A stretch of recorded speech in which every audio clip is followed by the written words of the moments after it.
नमस्कार दोस्तों, आइए सुने कहानी बिरमली और बल्लू का 5वां भाग। उस दिन बिरमली सबसे ऊंचे टीले पर बैठी थी। आज उसके चेहरे पर चिंता की कुछ स्पष्ट लकीरें खिंची हुई नजर आ रही थी। खासी धूप चढ़ चुकी थी और बल्लू का कहीं नामो निशान उसे नजर नहीं आ रहा था। दोपहर का खाना उसकी पोटली में अभी भी पड़ा था, परंतु उसकी खाने की कोई भी तैयारी वहां नजर नहीं आ रही थी। बिरमली की चिंता और अकेलापन गुस्से में तब्दील होता जा रहा था, जो कि उसका एकमात्र सुलभ संवेग था। बिरमली का मन गुस्से और चिंता के बीच डोलता हुआ बल्लू के न आने की अनेक वजह पेश कर रहा था। सूरज ने अपने दूसरे पहर की यात्रा का आरंभ किया ही होगा कि तभी अचानक दूर क्षितिज में एक साया डोलता हुआ नजर आया और कुछ जिनावर भी।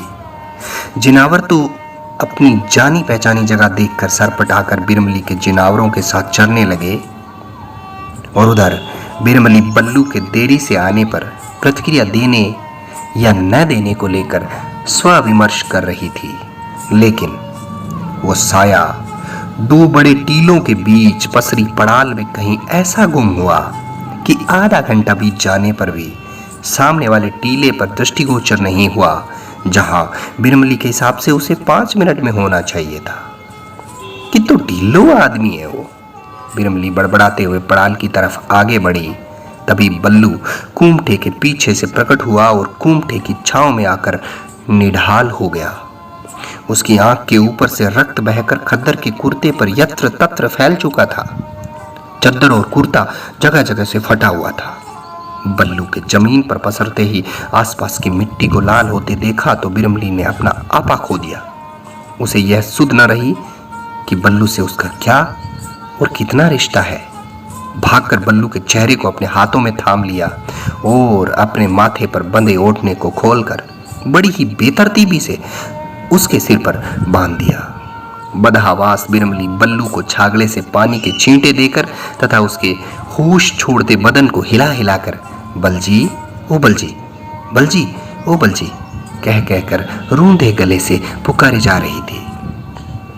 अभी बल्लू कुछ कहने की स्थिति में था ही नहीं कि कुमठे के पीछे से 4-5 लठैत और नजर आए। कठमरायो वो मेल, आज भी मूंछ ना बढ़ाई तो देखियो।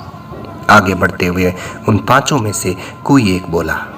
बिरमली को कुछ समझ में आए उससे पहले ही एक जोरदार लाठी का प्रहार गोद में पड़े बल्लू के सिर की तरफ आता दिखा। उसके स्वाभाविक प्रतिक्रियावश दोनों हाथ ऊपर किए।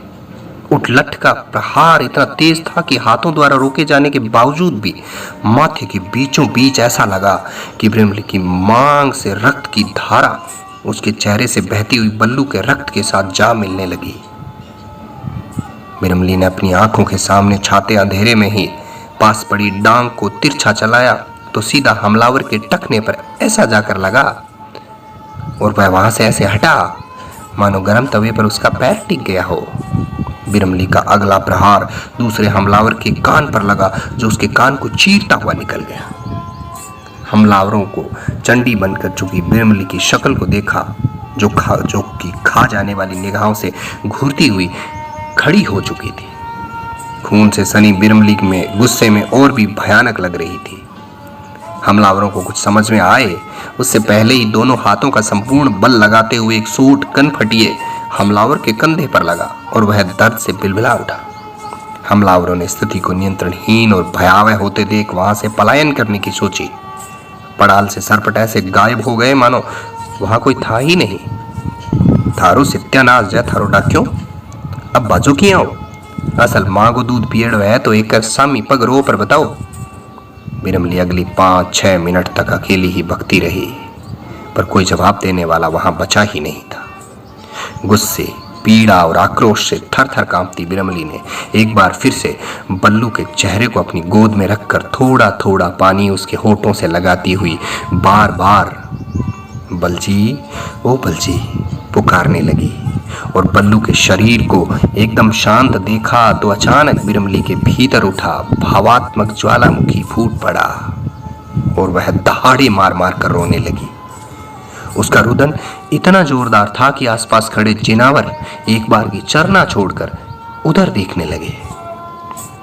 थोड़ी देर बाद रुदन सुर्खियों में तब्दील हुआ और आंसुओं का सैलाब बिरमली के पिचके हुए गालों से ढलकर बल्लू के चेहरे पर गिरता जा रहा था और उसकी बलजी बलजी की पुकार और संक्षिप्त होकर बल्लू बल्लू हो गई। कुछ वक्त बीत जाने के बाद बल्लू के बदन में हरकत हुई तो बिरमली ने पानी का गिलास बल्लू के होठों से लगा दिया। पानी की 2 घूंट लेकर बल्लू उठ बैठा।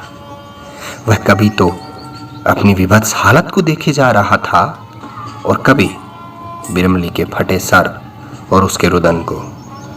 थोड़ी देर बाद उसका कांपता हुआ हाथ उठा और बिरमली के माथे पर बहती हुई रक्त धारा पर जा लगा और उस हाथ से तेजी से बहता हुआ रक्त का झरना बंद हो गया। कहानी जारी रहेगी दोस्तों। धन्यवाद।